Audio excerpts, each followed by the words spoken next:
ဘယ်လိုလုပ်သူတရားဟောတာမှာဘယ်လိုလုပ်တည်ရတရားစဟောတော့နာမည်မကြည့်သေးဗျအရင်တော့ဒီရစဟောတာဟိုအကိုရဲ့အကိုအိမ်ကမှစဟောဒီအဲ့ဒီရွာဘေးပတ်လေဒီမှာလည်းပြောဟောနေအဲ့ဒါမကြည့်သေးဗျနာမည်မကြည့်သေးဘူးနောက်ဆုံးမှအဲ့ဒီဟိုတစ်တော့ဆိုလားရိုက်ပြီးတော့တင်လိုက်တာအဲ့ဒါနာမည်ကြည့်ပါကျန်အဲ့ဒါမင်းတစ်တော့ဆယ်လီစားတော့ပေါ့ဟုတ်တစ်တော့ဆယ်လီစားဆွမ်းစားကြလို့တရားဟောဆုံးပုံပြီးတော့ဟဲ့တကားတော့လာသားဟိုမြို့ပေါက်မှာရဟန်းတစ်ပါးရှိတယ်အဲ့ဒါရောဒီမှာစောနေခဲပွဲတွေနဲ့တော့ကလိုက်ကြာနာတော့တဲသွားတာပဲ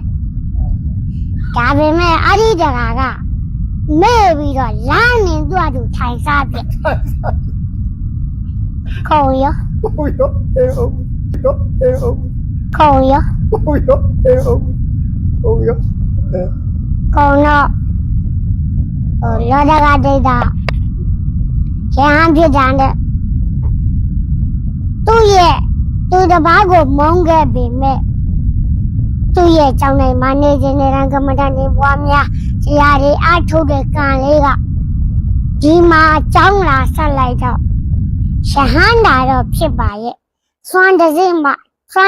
မှဝအောင်မဖုံးပေးရနေရလဲကောင်းပေါ်ရောက်နေပြီငါဆရာငါ့ကိုတနာလို့စွမ်းဖို့လွတ်လိုက်မယ်ဒီရနေ့လည်းဘယ်လိုနည်းနဲ့မှစွမ်းဝအောင်ဖုံးပေးပါမှာမဟုတ်ပါဘူးမျော်ရင်နဲ့ပေါ်မလာဘူးနောက်တော့ရှင်သာရိပုတ္တရာကတော့မကြည့်ပြန်ကြငါရှင်သင်စွမ်းဖုံးပေးပြီးမဟုတ်လားဖေယားတပည့်တော်ဘသူကကတ်လို့လဲဖေယား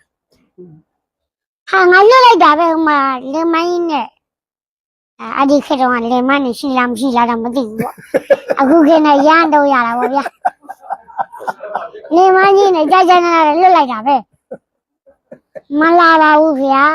မလာပါဘူးငါရှင်တဲ့ကိုအတိတ်ကံကိုလည်းကိုပြန်တွေးမိတယ်မလာပါဗျာတပည့်တော်တဲ့ဒိတ်တော့ကအာဂန္တုကိုရောမနာလိုဝင်တို့တဲ့စိတ်ကြောင့်တပည့်တော်တီလဲတီခဲ့ရပါပြီဖေဟာငါရှင်ဒါဆိုရင်နေစွမ်းမဖုံးပေးရရင်ညနေစွမ်းသာခံကျွေးမယ်ညနေစွမ်းဆိုလို့လဲစွမ်းနေပါဒီပြောတာမဟုတ်ဘူးနောက်အခုကလကားတို့စတုမတူတို့ချန်ရည်တို့ဒါတွေပြောတာဒီလိုနဲ့ရှင်သာရိပုတ္တရာကိုရောမြတ်ကြီး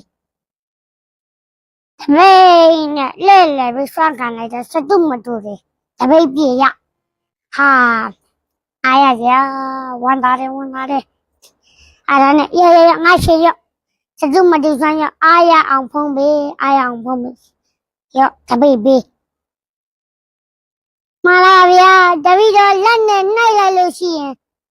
စရုမရီတွေပျောက်သွားလိမ့်မယ်ဖေ။မပျောက်ပါဘူးကဲ။ကဲငါရှင်ငါကင်ထားပေးပဲနော်။ရအားရအောင်ဖို့။ပရိသေရေတပည့်ကြီးကသူ့မပေးရဘူး။စတုမတူတွေအပေါက်မှာပါပဲနဲ့ပျောက်ကုန်ပါဆိုလို့လုံးနဲ့နောက်ဆုံးပရိနိဗ္ဗာန်သံဃာနိကြမှာစတုမတူစတစ်ထက်တည်းဝအောင်ဖုံးပေးပြီးတော့ဖုံးပေးလိုက်တာကုံရောတပိတ်တလုံးကုံရောတခြားမှာဝအောင်မထားရနောက်ဆုံးပရိနိဗ္ဗာန်သံဃာနိစတုမတူစတစ်ထက်တည်းဝအောင်ဖုံးပေးပြီးတော့လောဒကတိတ်တာကြီးအဲ့ဒီနေရာမှာပဲပရိနိဗ္ဗာန်သံဃာမူရရှာသည်တက္ကဒိဋ္ဌခေါင်းစဉ်တရားခေါင်းစဉ်ရပါရဲ့ဟုတ်တယ်မဟုတ်လားနော်တရားရတာမရတာနည်းနည်းမုံနောက်မှာမုံမုံတယ်ချင်းလဲမုံဘူးမသိဘာမသိလဲမုံဘူးမသိဘာမသိမုံဘူးမသိဘာမသိရှုံးဟုတ်တယ်မဟုတ်လားနော် ဘုရားတိလို့မုန်းတာဆိုမတိဘဲနဲ့လည်းမုန်းရင်မုန်းနေတာအတန်ကြရင်လည်းမုန်းရင်မုန်းနေဘာဒီမှန်းကိုမသိဘူးကြားလား တော်ရလားတော်ရ ဟုတ်တယ်ပြင်းတာလည်းလွန်ရောနော်ပြင်းတာလည်းလွန်ရော မြင်လာတော့သွားယူ သွားပြီပေါ့ဟုတ်တယ်မလားဒါမှကြောင့်အုံမပြင်းနဲ့ခုလည်းမပြင်းနဲ့နောင်လည်းမပြင်းနဲ့ဘယ်တော့မှမပြင်းနဲ့အဲ့ဒါအောင်ခါထားပေးထားတယ်ကြား အောင် လား လာလား အောင်ခါထားပေးထားတယ် အောင်ကားလာ အောင်ခါထားပေးထားတယ်နော်အဲ့ဒါဘုန်းကြီးရဲ့မွေးနေ့ကြလာပြီးတော့ပလင်မော်တက်ပြီးတော့ချတာချဒကမတွေကိုဆုံးမပြလိုက်ကြားလား ကျမ မရဘူးအဲ့လိုဆုံးမလို့မရရင်ကျိန်လုံးတစ်လုံးပေးထားပဲ ကျမ ရိုက်တာရိုက်ဟာချ တတိယပြန်ရိုက်ဝဲရလို့ ဆရာတော်ရှိတယ်လို့ပြောဆရာတော်ရှိတယ် ကြားရရှိ ဒီဆရာတော်ရှိတယ် ကြားရ ကျိန်လုံးကဆရာတော်ပေးထားတာ ကြားရ ဒါမချိနဲ့ မထီမဝဲလို့ အဲ့ဒါဆိုဆရာတော်လည်းမတန်နိုင်ဘူး ကြားရမလိုက်ခဲ့လေ ရောတကနဝနိညာလည်းရှိတယ်နော်တကနဝနိညာလည်းရှိတယ်အာဝဆရာကောင်းတယ်နော်အမမလိုက်ခဲ့ရမယ် လိုက်ခဲ့ လိုက်ပါမယ်လိုက်ပါ ဘုံတော်ဝင်ရောမှာလေ အာမယူရဘူးဒီကဖုံမကြောက်တတ်တယ် ကြောက်တယ် ဖုံမအသေးငယ်တယ်အသေးငယ်တယ်ဒါနဲ့နော် ကျမ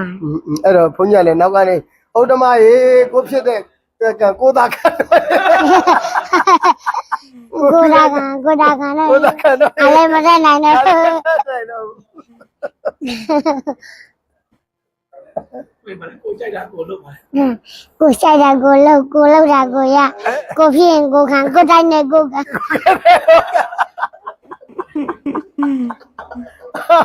အာမလေးအေးရောအဲ့ဒါအေးရောအေးရော 咱们今天都吃什么？ ဟာလား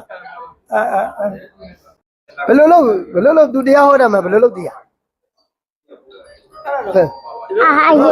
真老别买，不是要。 ဟုတ်လား အရင် အရင် เจ้าမှာ အရင်ကြောင်းတော့ အရင်เจ้าမှာစဟောတာ ဘယ်လိုဟောဘယ်လို သူ့ဘက်လိုနဲ့ဗီဇရှိမှသိတော့စင်ပေးတာ စင်တင်ပေးလိုက်တာလား ဆရာတော်အရင်เจ้าဟိုဆရာတော်ဘာစာကြပါကြတော့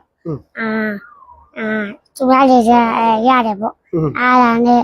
တရားဟောလို့လည်းရလောက်မယ်ဆိုပြီးတော့တင်ပေးတာ တင်ပေးလိုက် အဲ့ဒီ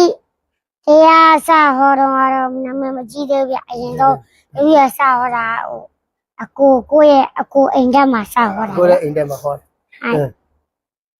နောင်နာတရား10ပါးစဟော နောင်တာတရား10ပါး အဲ့ဒီအဲ့ဒီရွာဘေးပတ်လေဒီမှာလည်းပြောဟောနေ ဟောနေ အဲ့ဒါမကြည့်သေးဘူး နာမည်မကြည့်သေးဘူး နောက်ဆုံးမှနောက်ဆုံးမှအဲ့ဒီဟိုတက်တော့ဆိုလားအဲ့ဒါဟိုကိုပိုင်တဲ့ပုံစံဟိုလေးပန်းကလာလို့တဲ့ဓမ္မတွေကမှကိုပိုင်တဲ့ပုံစံဟောနေရိုက်ပြီးတော့တင်လိုက်တာ အဲ့ဒါနဲ့နာမည်ကြည့်ပါ ကျန် အဲ့ဒါမြတ်တစ်တော့ဆယ်လီစားတာပေါ့ဟုတ် ကြည့်ရကြည့် တစ်တော့ဆယ်လီစားဝမ်းတာပါလေဗျာသူတရားဟောတာပြောလား ပြောပါလေ ပြောတယ်တရားဟောပြီးစာတင်နာနဲ့တရားဟောတာဘယ်ပုဝါဒနာပါ စတင်တာ စာတင်နာဝါဒနာပါအေးအားပြောရတယ်စာတော့မတင်လို့မရဘူးတင်ရ ကျန် စာတင်ရမယ်ဒါပေမဲ့တရားလည်းဟောရတရားဟောတယ်ဆိုတာအများ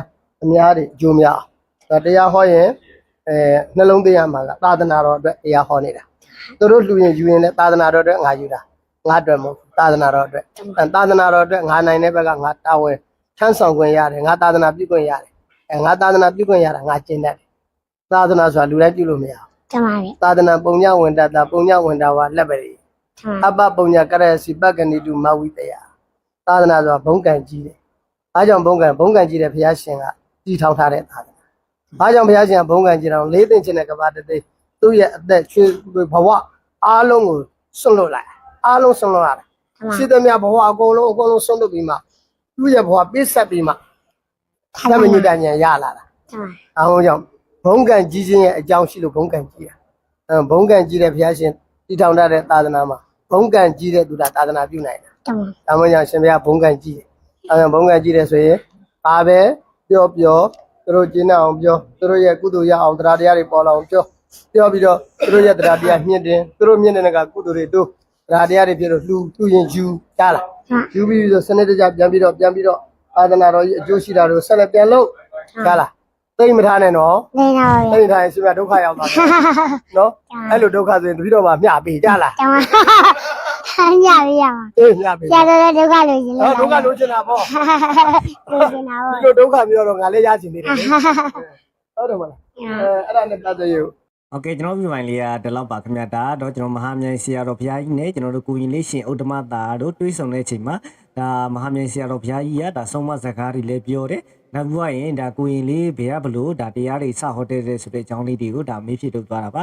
နောက်ပြီးကိုရင်လေးရှင်ဥတ္တမတာတဲ့ဒီဆရာတော်ဘုရားကြီးရောသူတရားဟောတဲ့ပုံစံလေးတွေကိုလည်းအပြင်မှာကိုယ်တိုင်ကိုကြဒါဟောပြခဲ့တယ်ဗောနော်ကိုရင်လေးရှင်ဥတ္တမတာရတာဆိုရင်သူကဆိုရင်တကယ်ဟိုမှာပါရမီထူးခြားတဲ့ကိုရင်လေးတစ်ပါးပဲဖြစ်ပါတယ်ဘာဖြစ်လို့လဲဆိုတော့အသက်ငယ်ငယ်ရွယ်လေးနဲ့ကျွန်တော်တို့ဒါဆရာတော်ဘုရားကြီးတွေဟောကြားတဲ့ပုံစံအတိုင်းကိုတစ်ထက်တည်းဟောကြားတတ်တယ်ဗောနောက်ပြီးလို့ရင်ကျွန်တော်တို့တရားပွဲမှာလည်းမပြင်းရအောင်ကျွန်တော်ဟာတာလေးတွေနှောပြီးတော့ပြောတတ်တာဆိုရင်ကျွန်တော်အရန်အောင်မှသဘောကျတယ်ဗောနော်ဒါကိုရင်လေးရှင်ဥတ္တမတာရဲ့ဒါတရားတော်တွေဆိုရင်ကျွန်တော်တို့အမြဲတမ်းနာဖြစ်တယ်ဗောနော်ကောင်းလေးကောင်းတယ်ပညာဘူးတုတလေးရတယ်ဒီကျွန်တော်တို့ဟာတာလေးတွေလည်းဒါထည့်ပြီးတော့ဟောကြားတဲ့အတွက်အရန်အောင်မှတရားဟောကောင်းတဲ့ကိုရင်လေးလို့ကျွန်တော်ဒီညပြောကြားချင်ပါတယ်ခင်ဗျဟုတ်ကဲ့ကြည့်ရှုအားပေးရမြောက်တဲ့ချင်းတောင်လည်းကျွန်တော်ဒီညအထူးပဲကျေးဇူးတင်ပါတယ်နောက်တဲ့ဗီဒီယိုမှာကျွန်တော်ပြန်လည်ဆုံတွေ့ကြမယ်နော်